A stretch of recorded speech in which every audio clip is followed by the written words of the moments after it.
She was carrying a mattress down Delancey Street at 4:17 in the afternoon. No dolly, no truck, no one helping. Just a woman gripping a queen-size mattress wrapped in a fitted sheet, dragging it 3 feet at a time, stopping every half-block to adjust her hold. Beside her, a girl no older than 6 walked without complaint, carrying a black trash bag in both hands. The bag was almost as big as she was. A black car slowed 2 blocks behind them. The man in the back seat did not tell his driver to stop because of the woman. He told him to stop because of the street sign. He knew that address. He had grown up there. Spencer Booker Voss had been on a call for 43 minutes. A development deal in the Marina District. 14 units. The numbers were clean. The projections were conservative in the way that made investors comfortable and aggressive in the way that made them rich. He had built his career on that balance. He listened to his attorney outline the timeline for closing while watching the city pass through tinted glass that cost more than most people paid in rent for 6 months. The interior of the car smelled like leather and silence. There was a bottle of water in the center console he had not opened. There was a tablet on the seat beside him with 4 contracts queued for signature. The air conditioning held the temperature at exactly 68 degrees regardless of what was happening outside. Spencer had spent 22 years building a life where nothing that happened outside the glass needed to reach him unless he decided it should. He was not looking out the window. He was looking at the tablet. Then he was not. Something had crossed his peripheral vision, the way a disruption crosses a clean spreadsheet. Not large, not dramatic, just wrong enough to pull his attention before his mind could explain why. A woman. Carrying a mattress, alone, tilted at an angle that meant she could not see where she was going. Her body bent under the weight of it, like a tree leaning into wind it had been fighting for too long. Beside her, close enough to touch the edge of the mattress, but not helping because she was too small to help, a child walked with a black trash bag held in both hands. Spencer watched them for 4 seconds. The attorney on the phone was still talking. Spencer was no longer listening. He did not feel pity. He did not feel the impulse to help. What he felt was something closer to recognition, though he could not have named it in that moment. The woman shifted the mattress again. She moved it forward another 3 feet. The child adjusted her grip on the bag without being told, without looking up, without asking anything. Spencer's eyes moved past them, past the mattress, past the child, to the Green Street sign at the corner half a block ahead, Delancey Street. He read it the way you read a name you have not spoken aloud in years. Not with surprise, with the specific kind of stillness that comes right before a door opens that you thought you had locked permanently. He knew this block. He knew every crack in the pavement of this block, or he had 19 years ago. He knew what was at the end of it. He knew the house number without needing to see it. The attorney asked about the timeline for permits. Spencer did not answer. "Stop the car." The driver looked in the rearview mirror. Spencer had not raised his voice. He had not changed his posture. His face had not moved. But something in the instruction carried a weight the driver had not heard before in the 11 months he had been driving this man. The car stopped. Spencer ended the call without saying goodbye. He placed the tablet face down on the seat. He opened the door. The heat of the afternoon came in all at once, and with it, the sound of a city he had been driving through for years without once slowing down to listen. He stepped out onto a sidewalk he had not stood on since he was 23 years old. The woman with the mattress was still moving. She had not looked back. She had not seen the car stop. She did not know anyone was watching. She was still walking toward the end of the block, toward the house, toward the address he already knew she was going to reach. He did not follow her. Not yet. He just stood on the sidewalk and watched her move toward a place that used to be his. Dorothy Mae Hutchins had been carrying the mattress for 11 blocks. She had started on Fulton Street at 3:45 in the afternoon, with the mattress balanced on her back and her daughter walking beside her. By the 4th block, her arms had stopped shaking, not because the weight had become easier, because her body had stopped registering the complaint. It had moved past the part where muscles protest and entered the part where they simply do what is asked of them because there is no alternative. The mattress was a queen size. It weighed 62 pounds. She weighed 128. She had not eaten since the night before, and that had been half a sleeve of saltine crackers she had split with Amara, because the crackers were the last thing in the cabinet, and Amara had not eaten since lunch at school. The mattress was not heavy. Not in the way furniture is heavy. It was heavy the way the last thing you own is heavy. Because if you set it down and cannot pick it back up, there is nothing after it. No second trip. No storage unit. No one coming back with a truck. This was everything that remained of the life she had built for her daughter, and she was carrying it on her back through the streets of a city that had decided she no longer fit inside it.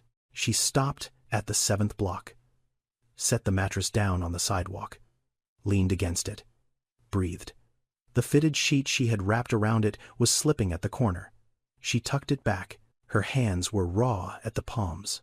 The right one had a bruise she had gotten 2 hours ago when the mattress caught the edge of a doorframe on the way out of the apartment that was no longer hers.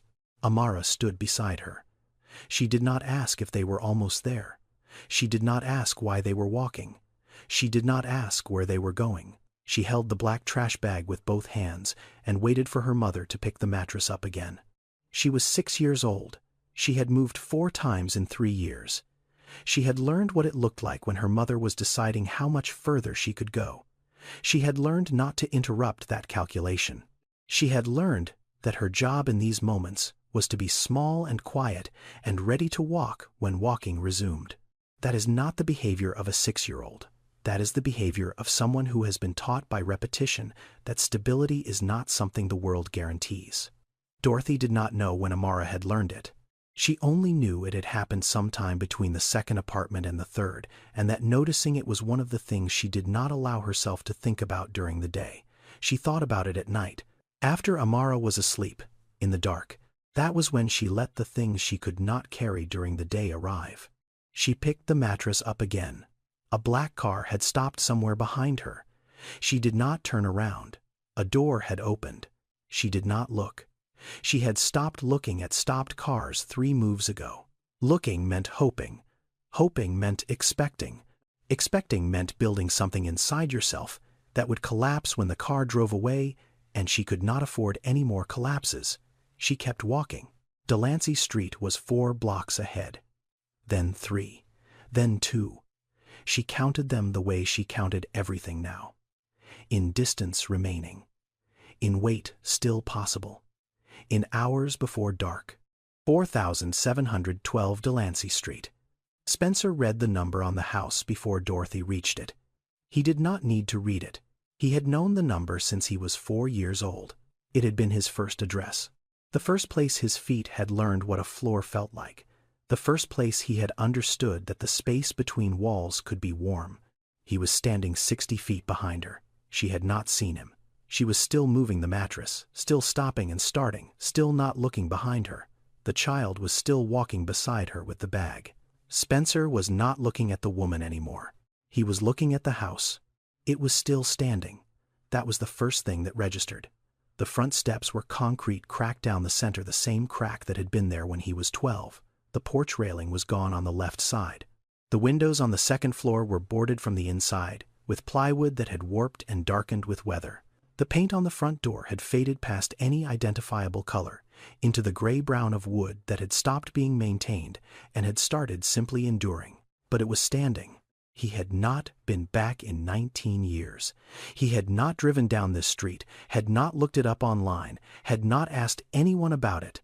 He had purchased the property records 7 years ago through his company's database as part of a routine portfolio review of the neighborhood, and had seen that the house was still titled in his mother's name, taxes unpaid, for 6 years, listed by the city as a distressed property eligible for tax lien auction. He had closed the file. He had not opened it again. He had told himself that was a financial decision. A property in that condition was not worth the renovation cost relative to the neighborhood's projected appreciation. That was the language he had used. The clean, defensible language of assessment and return. It was not a financial decision. It was the decision of a man who could not open a door without seeing his mother on the other side of it, and who had decided that not opening the door was easier than seeing the empty room behind it. The woman was at the front steps now. She set the mattress down on the sidewalk. She looked at the door. She reached into her coat pocket and pulled out a key. Not a house key. A padlock key. The city had placed a lock on the front door when the house went into the tax lien system. She had bought the house at auction 5 weeks ago. She had the padlock key and a deed and nothing else. Spencer watched her put the key in the lock. He watched her turn it. He watched the door open. She did not know whose house she had bought. She did not know who had painted the walls inside, or planted the window boxes, or sat on the porch every Sunday night for 13 years. She did not know that the man standing 60 feet behind her had slept in the upstairs bedroom until he was 18 and had not come back since. She picked up the mattress one more time. She carried it through the front door. The child followed. The door stayed open behind them. Spencer did not move. He stood on the sidewalk with his hands in his coat pockets and looked at the open door of his mother's house and did not go in. 72 hours before she carried that mattress down Delancey Street, Dorothy had been standing in the kitchen of the apartment on Fulton Street reading a piece of paper that she had already read 4 times. The notice had arrived in a standard envelope. No certified mail, no signature required. Just a white envelope with a property management company's return address and a single sheet of paper inside that said, the building had been sold to a development group and all current tenants were required to vacate within 30 days. The 30 days had already started. She had not known the building was for sale. None of the tenants had.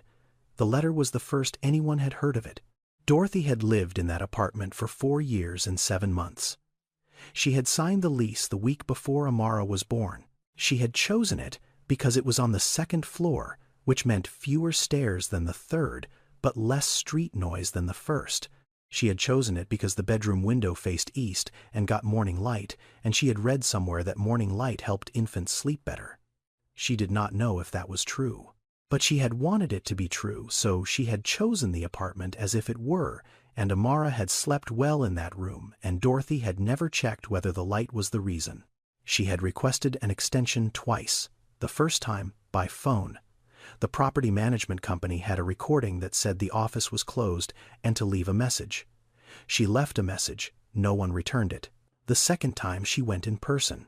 She took a bus 40 minutes to an office in a commercial park where a woman behind a desk told her that extensions were not available and that the 30-day window was firm and that there were resources available through the city for tenant in transition.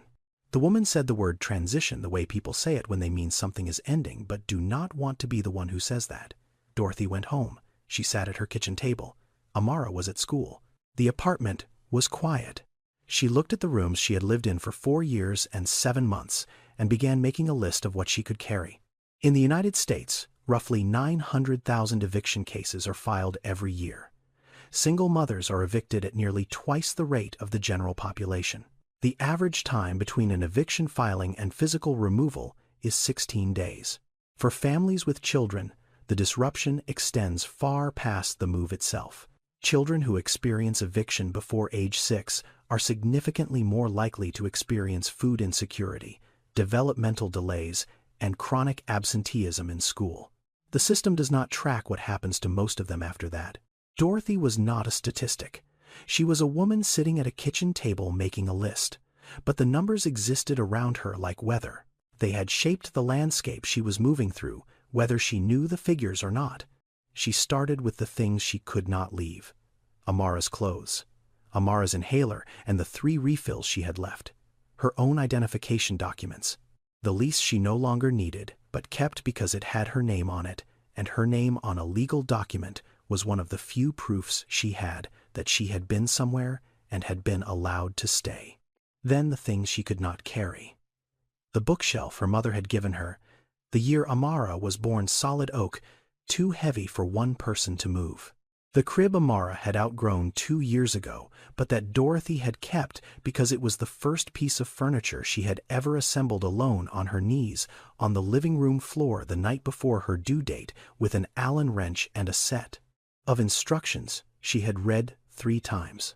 The kitchen table with one short leg that she had fixed with a folded paper napkin 3 years ago, and that had held steady ever since, the napkin still there, still doing its job, still solving the one problem she had been able to solve with what she had.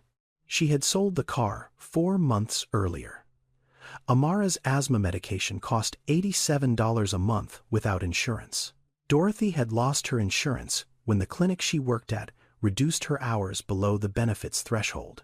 She had made the math work for 2 months.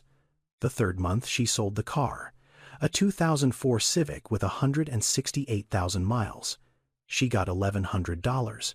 It covered 3 months of medication, 2 months of groceries, and the copay for an emergency room visit when Amara had an episode at 2 in the morning in February, and Dorothy carried her 6 blocks to the nearest hospital because she no longer had a car to drive her. She could carry what her hands could hold and what Amara's hands could hold, and one thing more, one large thing. One thing that would not fit in a bag. She kept the mattress. Not because it was valuable, not because it could not be replaced, because it was the surface her daughter slept on every night, and whatever else Dorothy could not give her, she could give her that. One night without a floor. One night with the same softness under her that she had known the night before. One thing that stayed the same when nothing else did. She wrapped it in the fitted sheet from the bed. She tied it with a length of cord she found in the closet. She put Amara's clothes and the inhaler and the documents into a black trash bag because she did not have a suitcase. She put her own clothes into a second bag. Amara carried one. Dorothy carried the other on top of the mattress. They left the apartment at 3:37 in the afternoon on a Tuesday. Dorothy locked the door behind her. She put the key in the mailbox as the property management company had instructed. Then she picked up the mattress, and she and her daughter walked out the front door of the building and turned left toward Delancey Street. She did not look back at the building. Looking back was something she had stopped doing. It did not help. It never had. Dorothy Mae Hutchins had not always been the woman carrying a mattress down Delancey Street. 3 years and 4 months before that afternoon, she had been a certified nursing assistant at the Bayview Community Health Clinic on 3rd Street. She worked the day shift, 7 to 3:30. She wore scrubs she ironed the night before and sneakers she replaced every 4 months because the floors at Bayview were hard on your feet, and she had learned that replacing shoes was cheaper than treating the back pain that came from wearing them too long.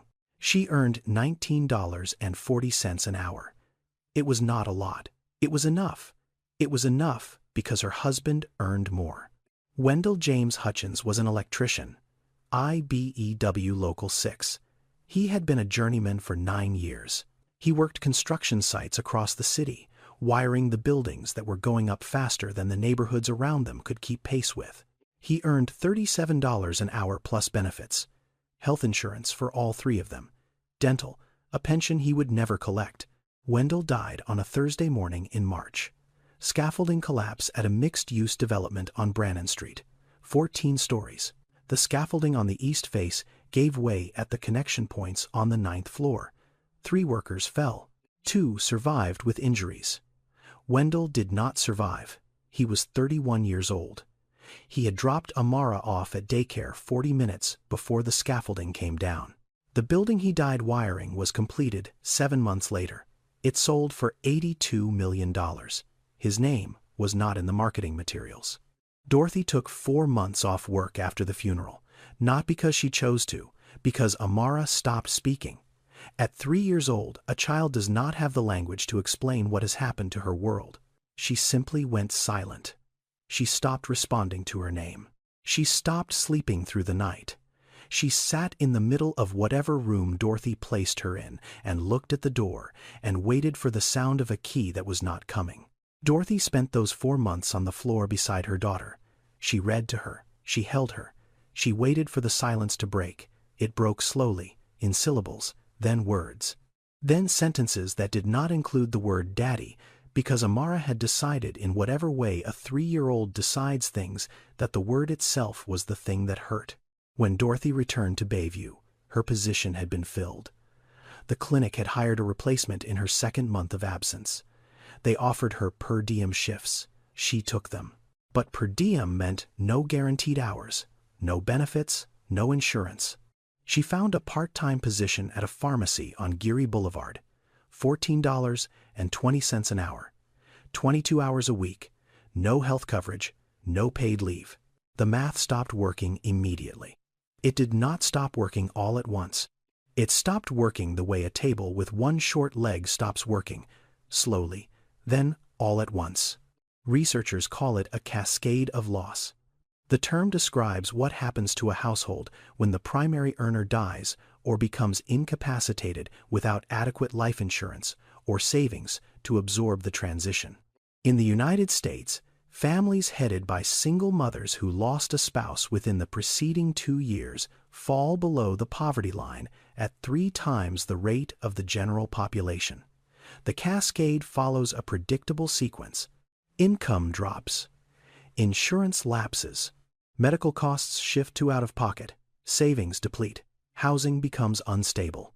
The entire structure that held the family upright loses its load-bearing wall, and everything above it comes down, not dramatically, not in a single event, but floor by floor, month by month, bill by bill. Dorothy's cascade took 3 years. Wendell's life insurance policy paid out $42,000. It covered the funeral, 6 months of rent, and the outstanding balance on the car. After that, the math was Dorothy's to solve alone. She solved it by not eating lunch, by cutting Amara's medication from daily to every other day until a bad episode in January forced her back to daily, by selling the car, by choosing every month between rent and groceries and medicine and hoping that she had chosen right. She had not chosen wrong. She had chosen what was possible. The problem was that what was possible kept getting smaller. Spencer was still standing on the sidewalk on Delancey Street. Dorothy and the child had gone inside. The door was still open. He had not moved. He was looking at the house, but he was not seeing the house as it was. He was seeing it as it had been. 27 years ago, the paint on the front door was blue, a deep saturated blue that his mother had chosen from a sample card at the hardware store on Divisadero. She had held the card up to the light for 2 minutes before deciding. Then she bought a quart and painted the door herself on a Saturday morning, while Spencer sat on the front steps eating a peanut butter sandwich and watching her work. She painted it herself. She had always painted it herself. Every 3 years, the same blue, the same brush, the same Saturday morning ritual. The blue was not on the door anymore. The door was the color of bare wood now. But Spencer could see the blue in his mind as clearly as if the paint were still wet.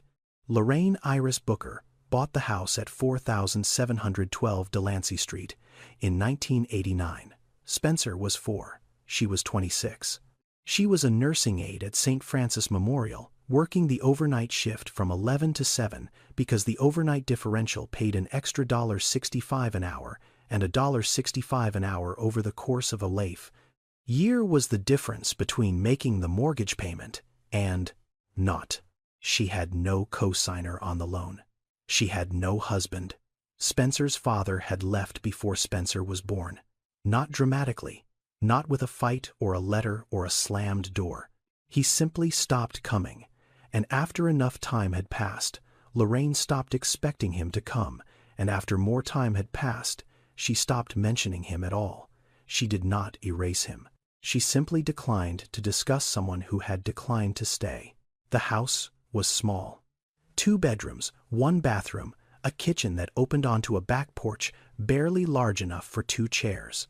The foundation had a crack along the east wall that the inspector had noted and Lorraine had decided was manageable. The roof needed patching in 2 places. The hot water heater was 12 years old. She fixed the roof herself. She sealed the foundation crack herself. She replaced the hot water heater with a used one she found through a bulletin board at church. She planted mint and rosemary in the window boxes on the front of the house, because they grew in any light and because they made the kitchen smell like something intentional. She put a chair on the front porch, a wooden folding chair she had gotten from the church rummage sale. She sat in it every Sunday evening after her shift, not because she liked sitting outside. The neighborhood was not the kind of place where sitting outside was relaxing. She sat there because Spencer's bedroom window faced the porch, and on Sunday nights before school he would look out the window, and she wanted him to see her there. She wanted him to look out and know she was not going anywhere. The chair stayed on that porch for 13 years, through every winter, through every summer when the wood expanded and the joints loosened and she tightened them again with a screwdriver from the kitchen drawer. She never replaced it. She maintained it. There was a difference, and the difference mattered to her, though she never explained why. Spencer did not ask. He simply understood the way children understand things. They cannot articulate that the chair being there meant something, and that the something had to do with him. He was 9 years old, the first time he asked why their house was smaller than the houses his friends lived in. He had been to a classmate's birthday party on Steiner Street. The house had 3 stories, a backyard with actual grass, a bedroom for every child. He came home and looked at the kitchen that opened onto the back porch, and the bedroom he shared with a wall that had a crack his mother had patched with spackle she mixed from a YouTube tutorial that did not exist yet. So she had mixed it from the instructions on the bag. "Why is our house small?" Lorraine was at the stove. She did not turn around. She did not stop stirring. She said 7 words. "A home is not the walls. A home is the decision to stay." Then she kept cooking. Spencer did not understand the sentence. He was 9. He filed it in the place children file things they do not understand yet, but suspect they will need later. He would need it 30 years later, standing on a sidewalk looking at a house his mother had decided to stay in. Lorraine Iris Booker was not a saint. She was not a symbol.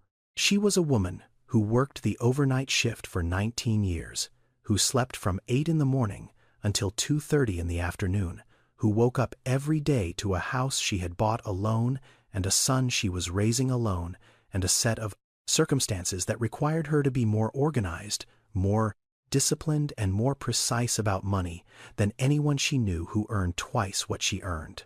She kept a budget in a composition notebook, every dollar accounted for, every expense written in her handwriting, which was small and even and never crossed anything out. She did not use credit cards. She did not borrow from family because there was no family to borrow from. She paid the mortgage on the 1st of every month. She paid it in person at the bank because she did not trust the mail, and because walking into the bank with the check in her hand was the one thing she did each month that made her feel like the house was actually hers. She told Spencer when he was 16 about a tin box under the 3rd step from the bottom of the staircase. She had placed it there the year she bought the house. Inside was a letter she had written to him. She told him this on a Tuesday morning before school, standing in the kitchen in her scrubs, her coat already on for the walk to the bus stop. When you need to remember where you came from, open it. Spencer did not open it. Not at 16. Not at 17. Not at 18, when he graduated and left for a state college on a scholarship that covered tuition, but not books, and not housing, and not the feeling of being the only person in a lecture hall of 300 who had grown up sharing a wall with a foundation crack. He did not open it because he did not yet need to remember where he came from. He was too busy leaving. Lorraine was diagnosed with lung cancer when Spencer was 22. She had never smoked. The doctors said it was environmental. The overtime she had worked in a hospital with aging ventilation systems for nearly 2 decades had contributed. She did not tell Spencer immediately. She told him 3 weeks after the diagnosis on the phone in the same voice she used for everything.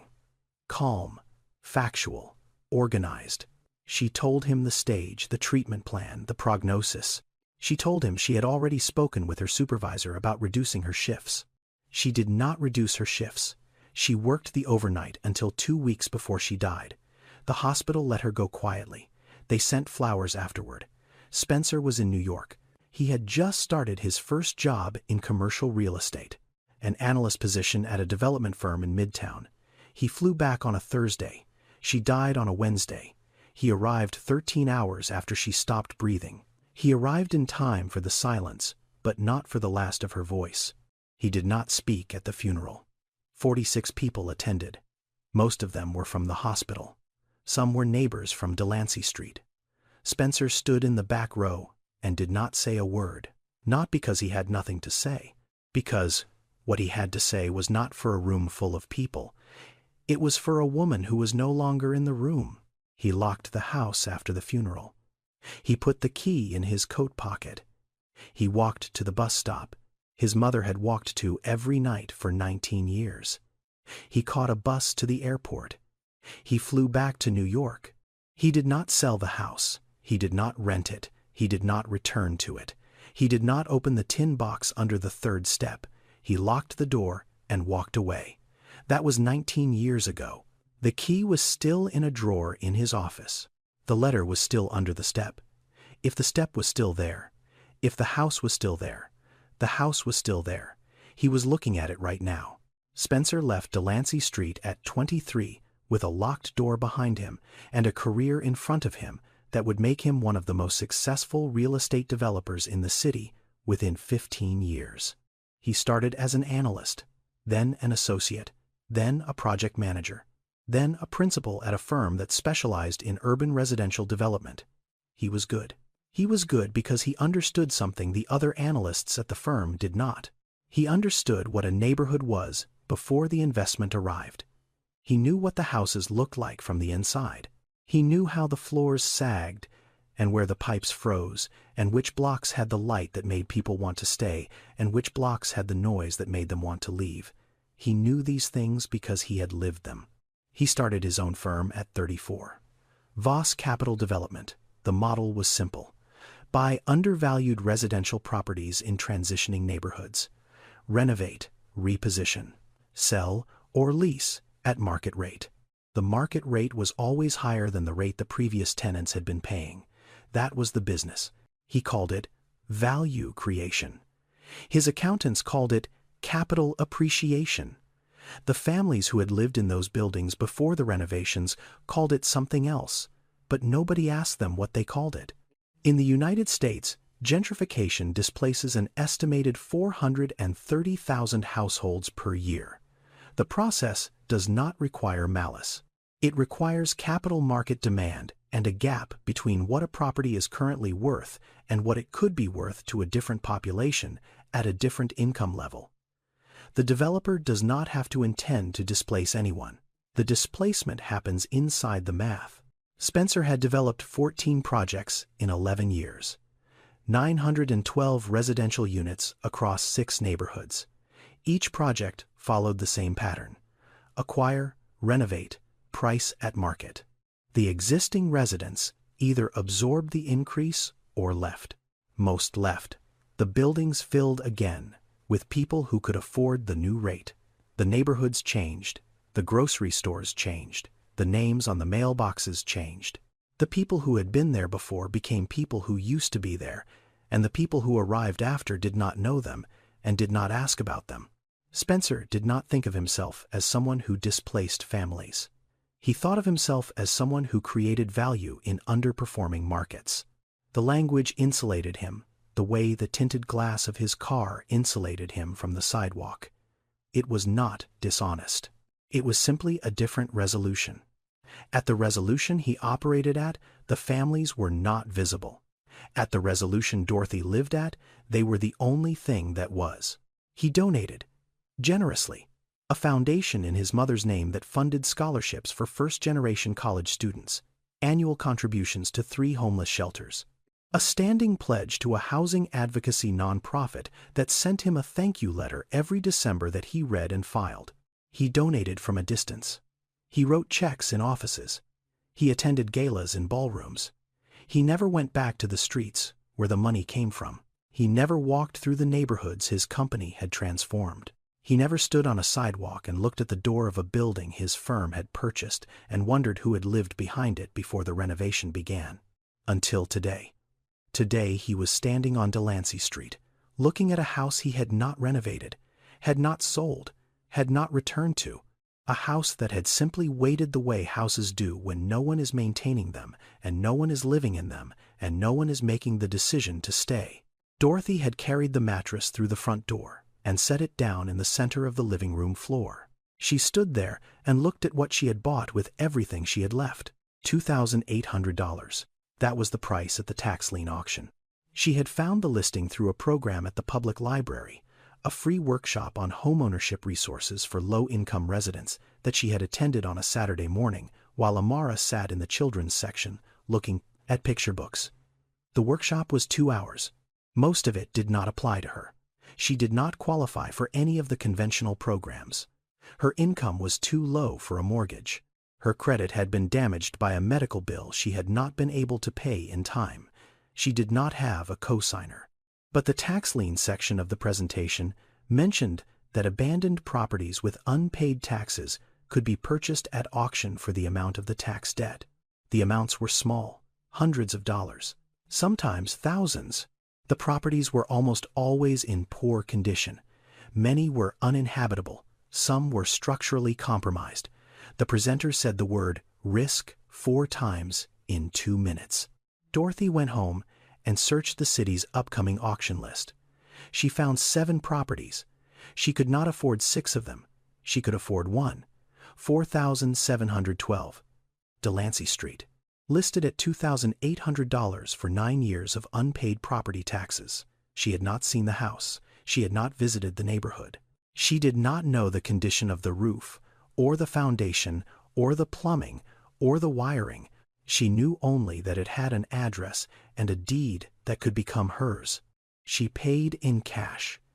57 $20 bills she had been saving in an envelope inside her pillowcase for 2 years.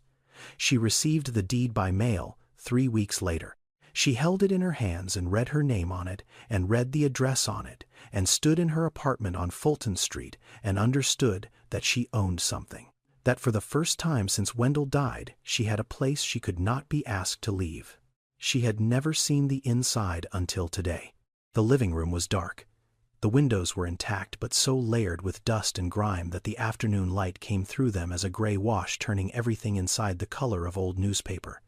The floor was hardwood, warped in places, buckled near the back wall where water had come in from somewhere above, but solid under her feet. She could feel that, solid in the way old floors are when they were laid by someone who knew what they were doing.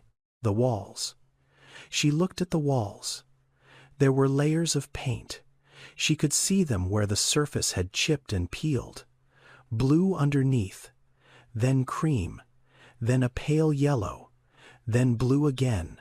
Someone had painted this room multiple times across many years, and at least twice they had chosen the same blue, which meant the blue was not an accident. It was a preference.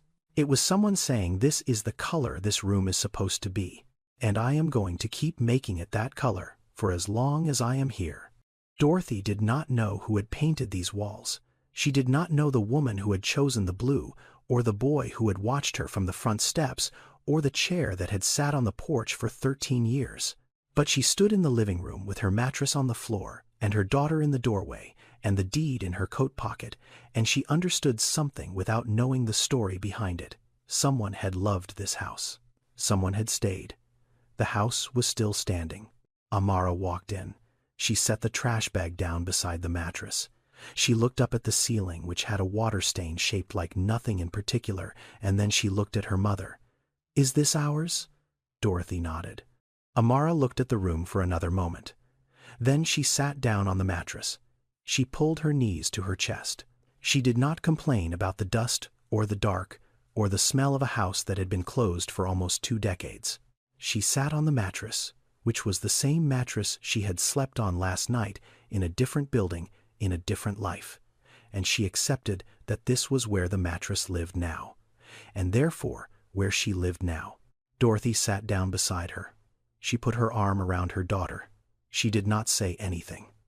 There was nothing to say that the mattress and the roof and the walls were not already saying. They were inside. The door was open. The house was still standing. Spencer stood on the sidewalk outside 4,712 Delancey Street with his hands in his coat pockets, and did not go in. The front door was open. He could hear sounds from inside, footsteps on hardwood, the particular creak of the second floorboard past the entryway, the one his mother had never fixed because she said it was the house saying hello. He had not heard that sound in 19 years. He heard it now, made by a stranger's feet, and the sound went through him the way a frequency goes through glass, not breaking it, vibrating it until the structure remembers what it is made of. He looked at the porch. The railing on the left side was gone. The concrete steps had the same crack down the center he had jumped over as a child because his mother told him cracks were bad luck, and he had believed her until he was 11 and stopped believing her about small things and started believing her about large ones. The chair was gone, the wooden folding chair she had sat in every Sunday night for 13 years. But the porch floor where it had stood still showed the marks. 2 shallow impressions in the wood worn smooth by years of weight and weather, and the repetition of a woman sitting in the same place at the same time for the same reason. The marks were still there. The woman was not. He had built 14 residential developments in 11 years, 912 units. He had never once built anything he could not sell. Every structure he had created had a price, a buyer, a closing date, and a return on investment calculated to the second decimal. He was standing in front of the one building he had never been able to let go of. And he had let go of it anyway, not by selling it, by leaving it, which was worse. Selling is a transaction. Leaving is a decision not to care for something that needs care, and calling the decision something else so you do not have to feel it. He could see through the open door into the hallway. The wallpaper his mother had hung was peeling at the seams. The light fixture above the staircase was dark. The stairs were still there. The third step from the bottom was still there. The tin box was still under it. Or it was not. He did not know. He had not checked in 19 years. He could hear the woman moving through the rooms. He could hear the child somewhere above on the second floor, in the room that had been his. He stood on the sidewalk and listened to people living in his mother's house and did not move. He was a man who made decisions for a living. He assessed, he calculated, he acted. He was standing on a sidewalk, unable to do any of those things. The house did not require his money. It did not require his expertise. It required something he had not used in 19 years and was not certain he still had. It required him to walk through a door. Dorothy was in the kitchen when she heard the child's footsteps go upstairs. She did not stop her. The house was small enough that she could hear Amara from any room, and Amara had always been careful on stairs. She had learned to be careful the way she had learned everything else in the last 3 years, by necessity, by repetition, by watching her mother and doing what her mother did without being told. Dorothy opened the kitchen cabinets. Empty. She opened the drawer beside the stove. Inside was a single matchbook from a restaurant she did not recognize. She opened the cabinet under the sink. A bottle of cleaning solution dried out the label, faded past reading. Someone had left it. 19 years ago, someone had closed this kitchen and walked away and left a bottle of cleaning solution under the sink as if they might come back for it. She walked into the hallway. She looked at the staircase. The banister was loose on the left side. The wallpaper had pulled away from the wall in long curling strips that hung like something waiting to be finished or removed. She put her hand on the wall where the wallpaper had peeled and felt the plaster underneath. Cool, solid, old in the way that old things are when they were made by people who expected them to last. She noticed the door frame at the bottom of the stairs. There were marks on it, small horizontal lines drawn in pencil, each with a notation beside it. She leaned closer. The pencil had faded, but was still legible. The marks measured height, a child's height, recorded at intervals across what looked like many years. The lowest mark said 4, the highest said 17. Between them, 13 years of a child growing up inside this house, measured against this doorframe recorded by someone who had been paying attention. Dorothy touched the lowest mark with her finger. She did not know whose child this was. She did not know who had held the pencil or who had stood with their back against the frame while the line was drawn. But she knew what the marks meant. They meant someone had been here long enough to watch a child grow. They meant someone had cared enough to keep track. She found a photograph behind the cabinet in the hallway. It had fallen there, or been left there, wedged between the cabinet back and the wall in the narrow gap where things go and are forgotten. She pulled it out carefully. The edges were soft with age. A woman in a nursing uniform sitting on the front porch steps. She was not posing. She was looking at something to her left off camera and smiling. Not a large smile. The smile of someone who is tired but not unhappy. Behind her, the front door of the house was open. The door was painted blue. Dorothy looked at the photograph for a long time. She did not know this woman, but she recognized something in the way she sat on those steps. The posture of someone who had come home from a long shift and had sat down in the first place available and was not going to get up for a while. She set the photograph on the cabinet. She did not put it away. She left it out where she could see it. She went upstairs. The second floor had 2 rooms and a bathroom. The bathroom had a cracked mirror and a tub with a rust stain the shape of a river delta. The first room was small and empty. The second room was slightly larger with a window that faced the street. "Mama, there is stars on the ceiling." Amara was lying on her back on the floor of the second room looking up. Dorothy looked up. On the ceiling, glow-in-the-dark stars. Dozens of them, arranged not randomly but in patterns. Clusters that looked deliberate. Constellations maybe placed by someone who knew where the stars were supposed to go. The adhesive had yellowed. Some of the stars had lost their glow. A few had fallen and were lying on the floor like small plastic promises that had not quite held. But most of them were still up there, still stuck, still arranged in the shapes someone had chosen for them years ago. In the dark, they would still glow, faintly, enough. Dorothy stood in the doorway of the room that had been Spencer's and looked at the stars his mother had put on the ceiling when he was young enough to believe that the ceiling was the sky and the sky was something you could bring inside if you loved someone enough to try.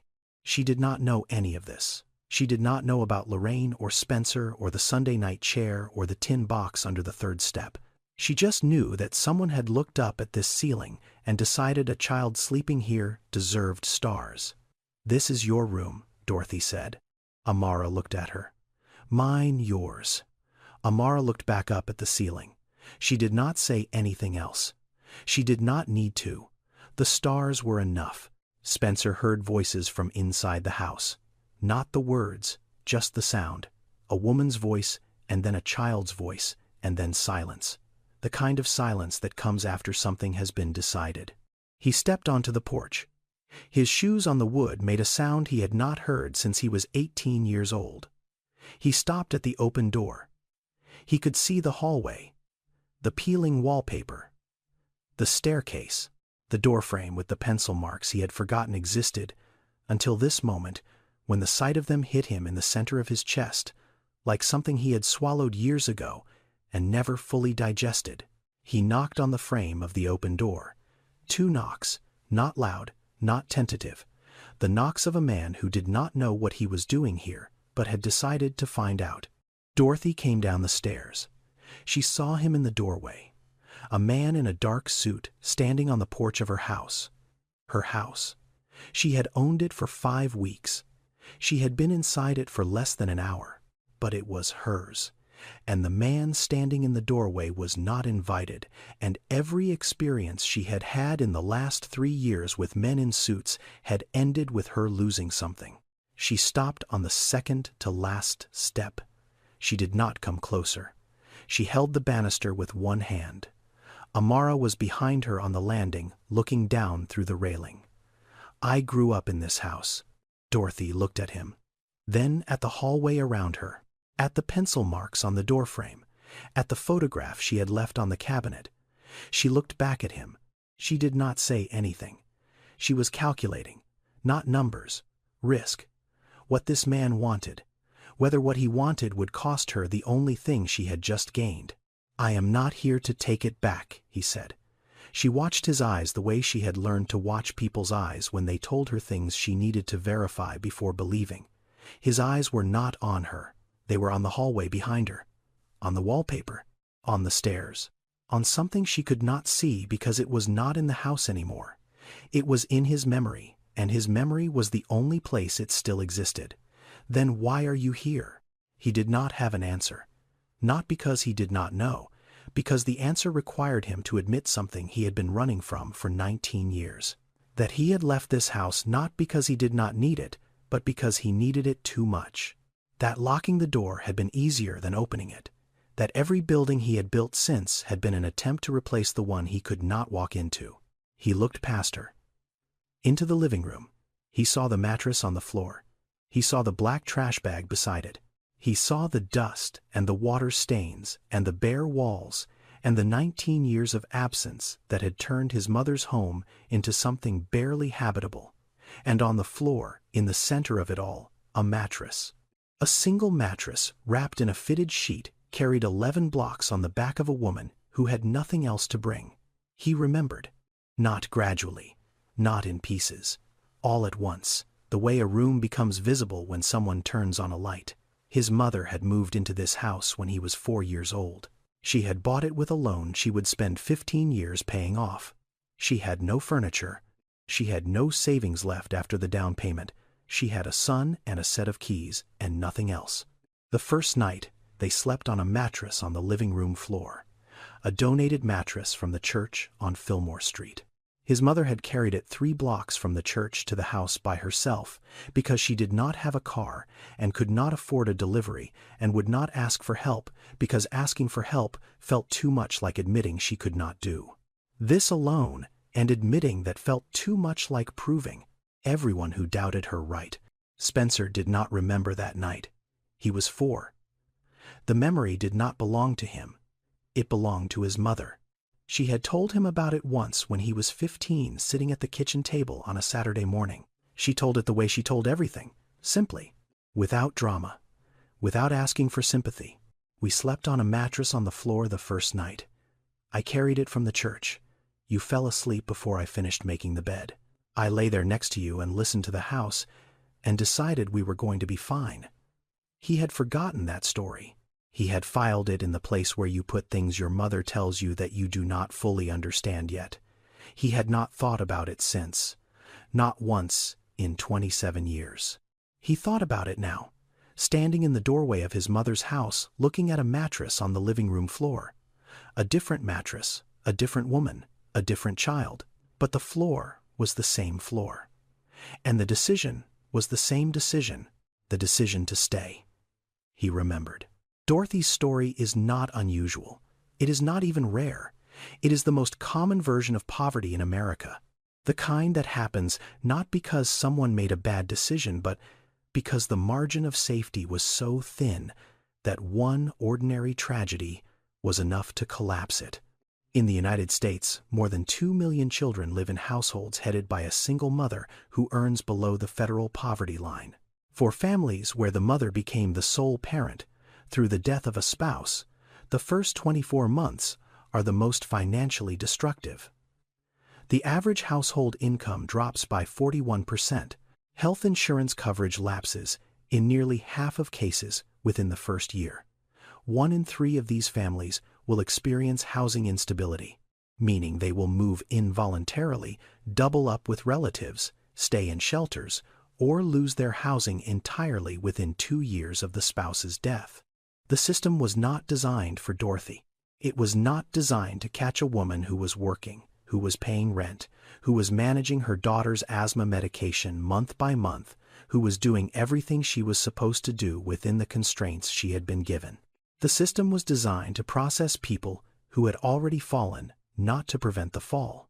By the time the system recognized Dorothy, she was already carrying a mattress. Tax lien auctions exist in the space between abandonment and opportunity.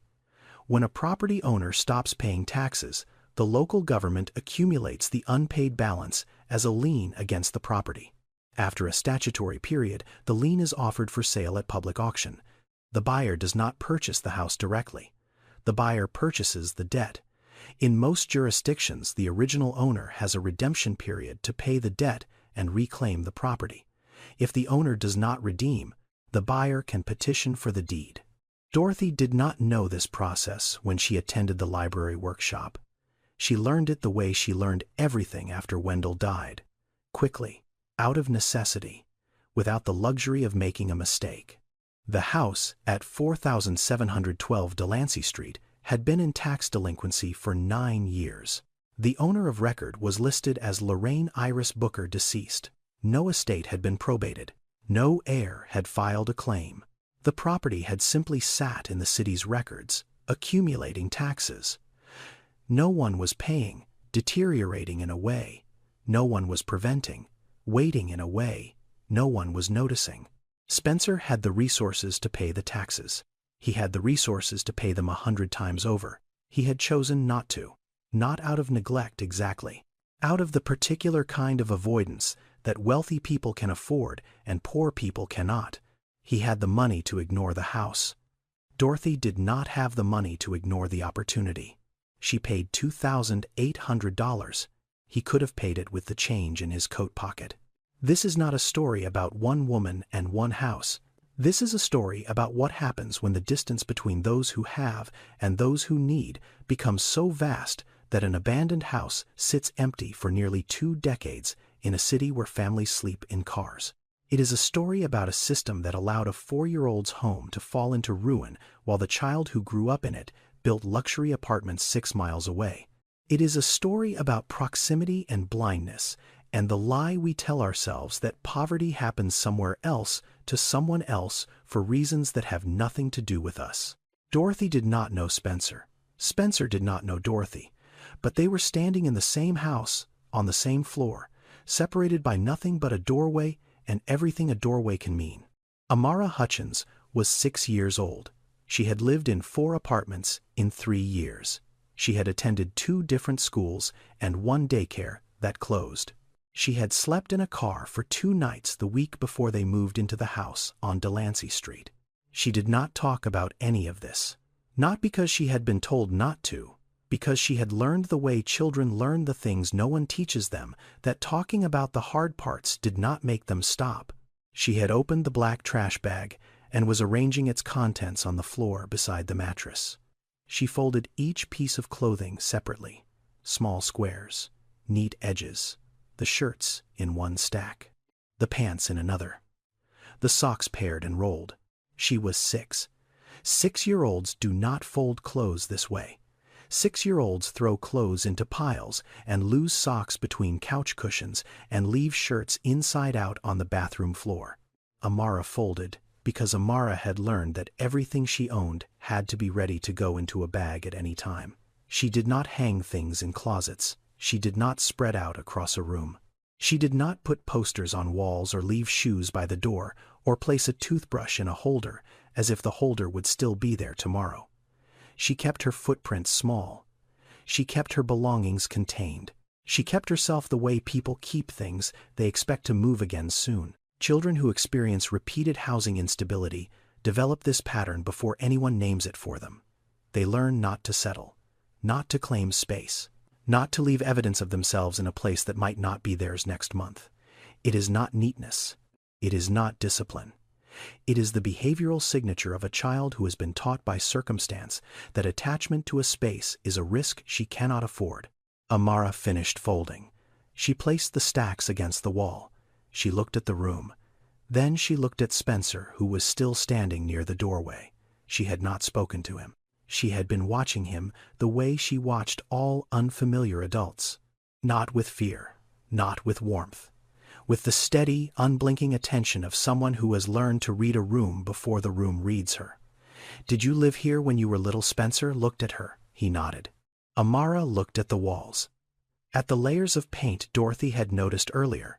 The blue underneath, the cream, the yellow, the blue again. "Did your mom paint the walls too?" Spencer did not answer immediately. The question was simple, a child's question. But it landed in the place where his memory of his mother was stored, and the door to that place had been closed for 19 years, and a 6-year-old had just opened it with 7 words. "She did," he said. Amara nodded once. She looked back at the wall. She seemed satisfied with this answer, as if it confirmed something she had already decided. Then she went back to her folding. Dorothy was watching from the staircase. She did not intervene. She did not explain Amara to Spencer or Spencer to Amara. She just watched her daughter ask a stranger the exact question that connected every thread in the house, and she understood without knowing the full story that the answer mattered more than the man who gave it. Spencer left that evening. He walked through the front door onto the porch and stopped. He turned back. "The third step from the bottom is loose," he said. "There is a tin box underneath it. It belongs to me. I will come back for it." Dorothy looked at him from inside the hallway. She did not ask what was in the box. She did not ask when he would come back. She just nodded once and watched him walk down the porch steps and onto the sidewalk where his car was still waiting. Spencer got into the back seat. The driver pulled away from the curb. The house receded in the rear window. The porch, the open door, the woman standing in the hallway of his mother's house as if she belonged there, as if the house had been waiting for exactly this. For someone who would show up with nothing except a mattress and a child and the decision to stay. He did not speak for the first 11 minutes of the drive. He sat with his hands on his knees and looked out the window at the city. He had spent 20 years reshaping from the inside of boardrooms and did not recognize any of it from this angle, not because it was unfamiliar. Because he was seeing it differently. He was seeing it the way his mother had seen it, from the ground, from the level of someone who walked because they could not afford to drive, from the height of someone carrying something heavy with no one offering to help. He thought about his mother for the first time in 19 years, without the thought arriving as pain. It arrived as a question. What would she want him to do with the house? He did not need to think about the answer. The answer had been there since the moment he saw the mattress on the living room floor. He had been avoiding the answer the way he had been avoiding the house, the way he had been avoiding the tin box, the way he had been avoiding everything that required him to stop being the man he had become and remember the boy he had been. His mother would not have wanted the house to sit empty. His mother would not have wanted the walls she painted to peel. His mother would not have wanted the chair on the porch to rot, and the stars on the ceiling to fade, and the pencil marks on the doorframe to be the only proof that someone had once grown up loved inside those rooms. She would have wanted someone in the house. She would have wanted the house to do what it had always done. Hold someone, keep someone, be the place where someone decided to stay. This is not charity. This is not generosity. This is not the impulse of a wealthy man moved by the sight of poverty. This is a man paying a debt he did not know he owed until he saw a mattress on a floor he used to sleep on. This is a correction. There is a difference. Spencer called his office the next morning. He told his assistant to find a residential contractor licensed for structural renovation. He told her the address. He told her the scope: full restoration, foundation to roof, electrical, plumbing, walls, floors. Everything that 19 years of vacancy had taken from the house he would put back. He did not call Dorothy first. He did not ask permission. He sent the contractor to the address on a Thursday morning with instructions to assess the scope and begin within the week. Dorothy met the contractor at the door. She listened to what he told her. She looked at the clipboard in his hands.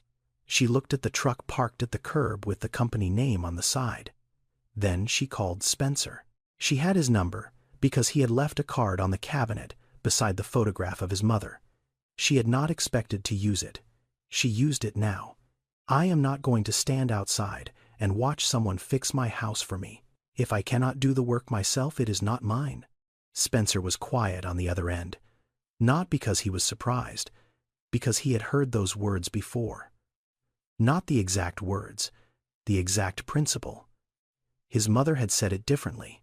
His mother had said, "If I did not earn it, it does not belong to me." Different words, same woman, different decade, same kitchen. He told the contractor Dorothy would be working alongside the crew. The contractor asked if she had experience. Spencer said she would learn. She learned. She learned to sand floors with a belt sander on the first weekend. She learned to strip wallpaper with a steamer on the second. She learned to tape and mud drywall joints on the third. And her lines were not clean the first day or the second, but by the fourth they were cleaner than the contractor's apprentice, and the apprentice stopped offering to fix them for hair. Amara helped. She wiped baseboards with a damp cloth. She sorted screws into jars by size. She swept sawdust from the kitchen floor with a broom that was taller than she was. She did these things without being asked. She did them the way she did everything, quietly, precisely, as if the house might leave if she did not take care of it. Spencer came on Saturdays. He drove himself. No driver, no suit. He wore jeans he had bought at a hardware store because he did not own jeans and had not owned jeans since college. He sanded. He scraped. He replaced a door handle on the back door, and it took him 40 minutes because he had not held a screwdriver for anything other than tightening a cabinet hinge in his office in 15 years. He was not good at it, but he did it. There was something in the doing that he had forgotten. The feeling of your hands changing a surface, the feeling of a house becoming different under your effort. He had built 912 units through contracts and permits and capital allocation. He had not physically built anything since he helped his mother patch the foundation crack when he was 14. On the third Saturday, the contractor's crew reached the staircase. They pulled the old treads to replace the joists underneath. The third step from the bottom came apart in 2 pieces. Underneath, wedged in the framing between the stringer and the subfloor, was a tin box. The foreman brought it to Spencer. It was the size of a man's hand. Blue tin scratched, dented at one corner. The lid was tight. Spencer held it. He did not open it. He looked at it for a long time. Then he put it in his coat pocket. The coat was hanging on a nail by the front door. The box went into the left pocket. It stayed there. Dorothy painted the living room on a Tuesday night after Amara fell asleep on the mattress in the upstairs room. She had chosen a color from the hardware store on Divisadero. Not blue. A warm green, the color of the mint that used to grow in the window boxes, though she did not know that. She painted by hand, one wall at a time. The roller left tracks she smoothed with a second pass. The house was quiet. The only sound was the wet pull of the roller on plaster and the occasional creak of the floor under her bare feet. She painted the way Lorraine had painted.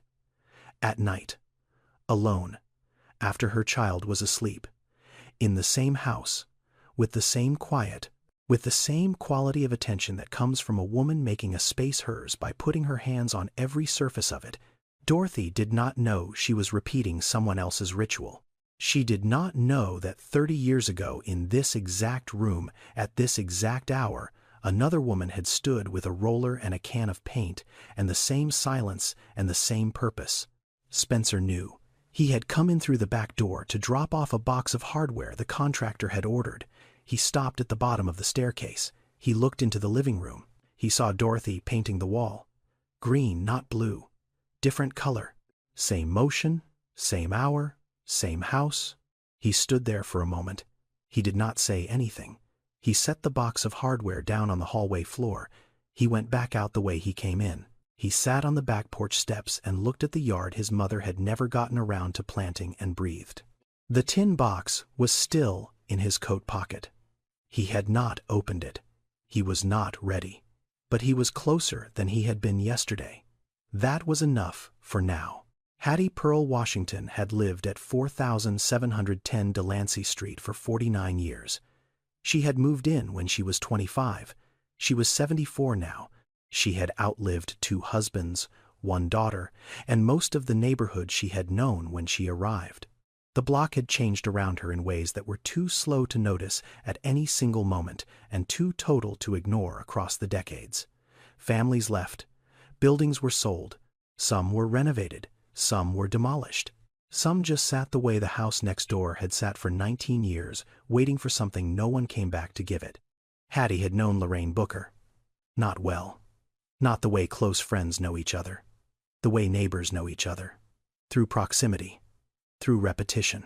Through the small exchanges that happen when 2 women live 18 feet apart and raise children at the same time, in the same place, with the same set of constraints, and the same refusal to let those constraints define them. She had watched Lorraine paint the front door on Saturday mornings. She had heard Spencer playing in the back porch when he was small. She had seen Lorraine walk to the bus stop every night at 10:30 in her white nursing shoes and return every morning at 7:15 and sit on the porch for 10 minutes before going inside, Not because she was resting, but because she didn't wanted the house to see her before she entered it. As if the house needed to know she was home.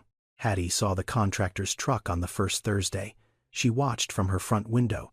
She did not come out. On the second week, she saw Dorothy carrying supplies from the truck to the front door. She saw the child sweeping the porch. She saw a man in jeans she did not recognize sanding the window frames on the second floor. On the third Saturday, she came out.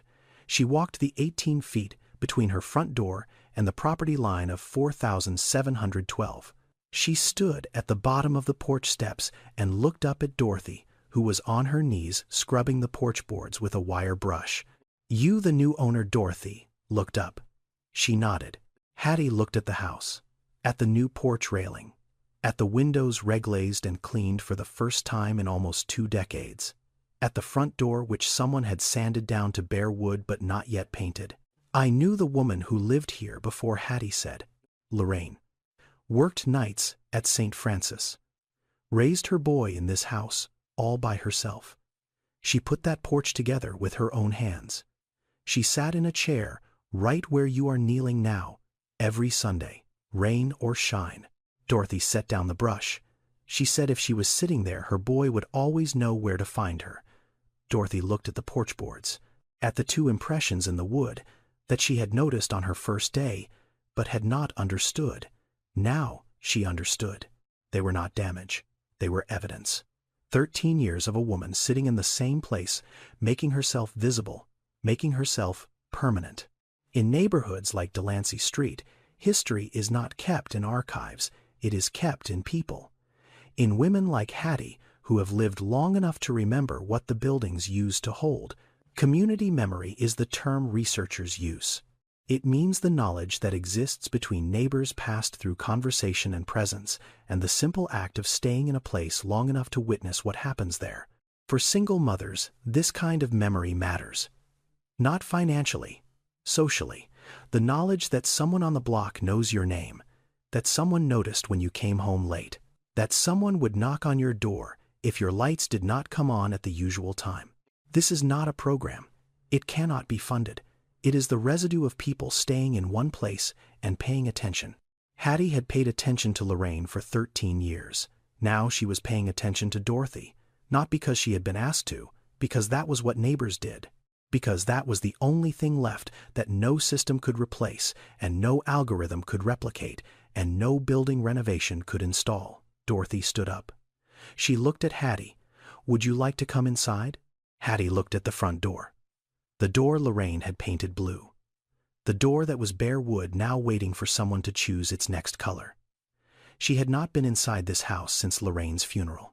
She had stood on this porch and knocked on this door 100 times, but she had not been past the threshold since the day she came to pay her respects, and the house was already empty and the boy was already gone. She went inside. She walked through the hallway. She saw the new paint on the living room walls. She saw the mattress on the floor. She saw the photograph of Lorraine that Dorothy had set on the cabinet and kept there through the entire renovation untouched, uncovered the one thing in the house that had not been moved. She looked at it for a long time. Then she looked at Dorothy. "She would have liked you," Hattie said. "She would have liked you a whole lot." The house was finished on a Saturday in October. The walls were painted. The floors were sanded and sealed. The roof was patched, and the plumbing ran clean, and the electrical passed inspection on the first try. The front door was blue. Dorothy had chosen the color without knowing it had been blue before. She had picked it from the same hardware store on Divisadero from a sample card she held up to the light for a long time before deciding. Spencer saw the color when he arrived that morning. He did not say anything. He did not need to. That evening, after the last of the contractor's tools had been loaded into the truck and the crew had left, Spencer came back. He parked on the street. He walked up the porch steps. The new chair was there. A wooden folding chair Dorothy had found at a second-hand shop on Fillmore Street and placed in the exact spot where the wear marks had been. She had not known the history. She had just thought a porch needed a chair. Spencer sat down in it. He reached into his coat pocket and took out the tin box. He held it in both hands. He had been carrying it for 5 weeks. 5 weeks in his coat pocket through meetings and phone calls and Saturday mornings with a belt sander and Tuesday nights watching a woman paint walls in the dark. He had carried it the way his mother had carried it, close, waiting for the right time. He opened it. Inside was a single sheet of paper folded twice, written in his mother's handwriting. The handwriting was small and even and did not cross anything out. The paper had yellowed, the edges were soft, but the ink was still clear. She had written his name at the top. Just the name. No dear, no my son. Just Spencer. She wrote about the house. She wrote about the day she bought it. About the loan she was not sure she could pay. About carrying a mattress from the church on Fillmore Street and laying it on the living room floor and watching her son fall asleep before she had finished making the bed.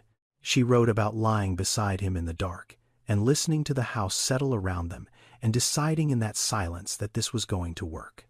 She wrote about the paint, the blue she had chosen, the Saturday mornings, the window boxes, the chair on the porch, and why it mattered, and why she would never explain why it mattered, because some things you do not explain. You just do them, and hope the person they are for understands eventually. She wrote one final line. This house was never about the walls.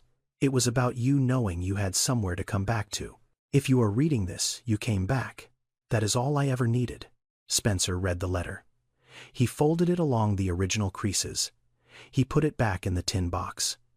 He closed the lid. He did not cry. He sat in the chair on the porch of his mother's house and looked through the open front door into the hallway. Dorothy was upstairs. He could hear her voice. She was reading to Amara. The words were too faint to make out, but the rhythm was steady, the cadence of a mother reading a bedtime story in a house that belonged to her.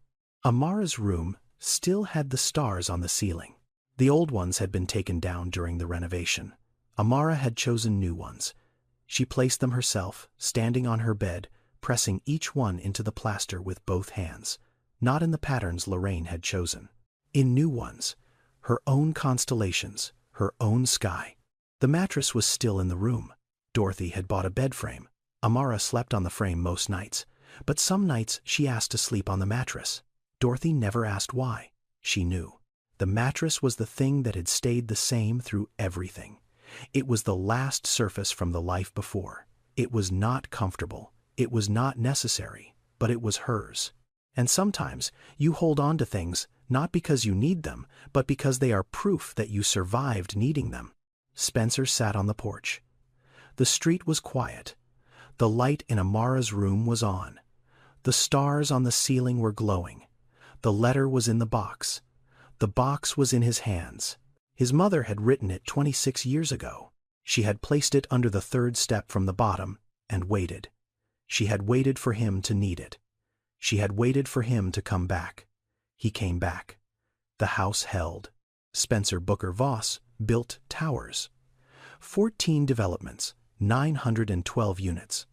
Glass and steel and capital appreciation and returns calculated to the second decimal. The city gave him awards. Magazines wrote profiles. His name was on buildings that people drove past every day and recognized. Dorothy Mae Hutchins carried a mattress. 11 blocks, 62 pounds, wrapped in a fitted sheet. On a Tuesday afternoon in a city that did not slow down for her, nobody wrote about it. Nobody photographed it. Nobody gave her an award for carrying everything she had left on her back through streets that had been redesigned to serve people who would never have to carry anything. One of them built towers. The other carried a mattress. The city noticed the towers. Nobody noticed the mattress. Think about what that says about what we choose to see. The cruelest thing about people like Dorothy is not what they endure. It is how invisible the endurance is. She carried that mattress past hundreds of cars. Not one of them stopped. She walked 11 blocks in broad daylight, and not a single person asked if she needed help. Not because people are cruel. Because people have been trained to look past certain kinds of struggle, the same way they have been trained to look past certain kinds of buildings in certain kinds of neighborhoods. There is a house somewhere near you right now that someone is trying to turn into a home.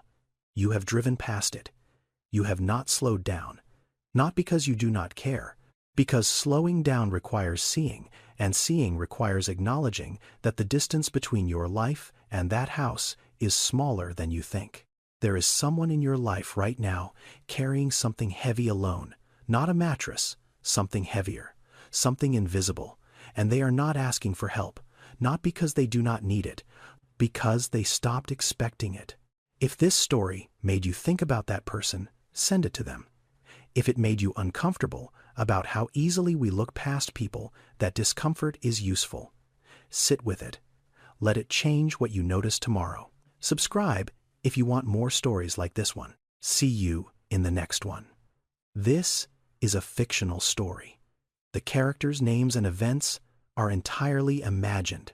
None of this happened, but all of it is happening. Right now, in every city in this country.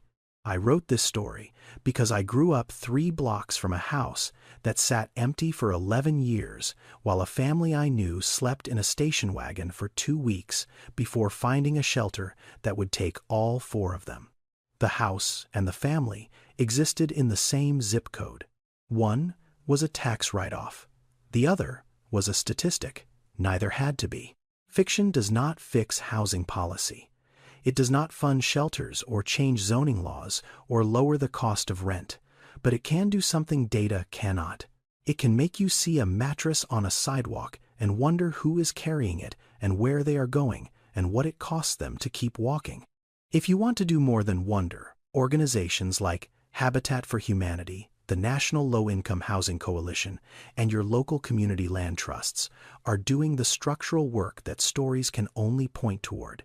Look them up, show up, carry something. Stories do not change policy, but they change how we see the people policy is supposed to protect. And that is where change begins.